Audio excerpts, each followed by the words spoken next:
Yet for the sake of his daughter and the golden arrow, he dissembled. "Rob the stroller," said he. "Here is the golden arrow which has been offered to the best of archers this day. You are awarded the prize. See that you bestow it worthily." At this point, the herald nudged Rob and half inclined his head toward the sheriff's daughter, who sat with a thin smile upon her lips. But Rob heeded him not. He took the arrow and strode to the next box where sat Maid Marian. "Lady," he said, "pray accept this little pledge from a poor stroller who would devote the best shafts in his quiver to serve you." "My thanks to you, Rob in the Hood," replied she with a roguish twinkle in her eye, and she placed the gleaming arrow in her hair, while the people shouted, "The Queen! The Queen!"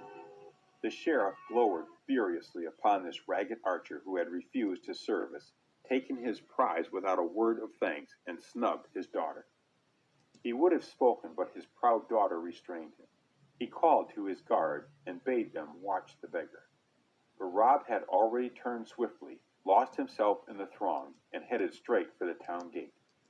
That same evening, within a forest glade, a group of men, some 20 clad in Lincoln green, sat round a fire roasting venison and making merry. Suddenly a twig crackled, and they sprang to their feet and seized their weapons. "I look for the widow's sons," a clear voice said, "and I come alone."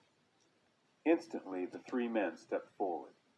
"'Tis Rob!" they cried. "Welcome to Sherwood Forest, Rob." And all the men came and greeted him, for they had heard his story. Then one of the widow's sons, stout Will, stepped forth and said, "Comrades all, ye know that our band has sadly lacked a leader, one of birth, breeding, and skill. Belike we have found that leader in this young man, and I and my brothers have told him that the band would choose that one who should bring the sheriff to shame this day and capture his golden arrow. Is it not so?" The band gave assent. Will turned to Rob. "What news bring you from Nottingham town?" asked he. Rob laughed. "In truth, I brought the sheriff to shame for my own pleasure, and won his golden arrow to boot.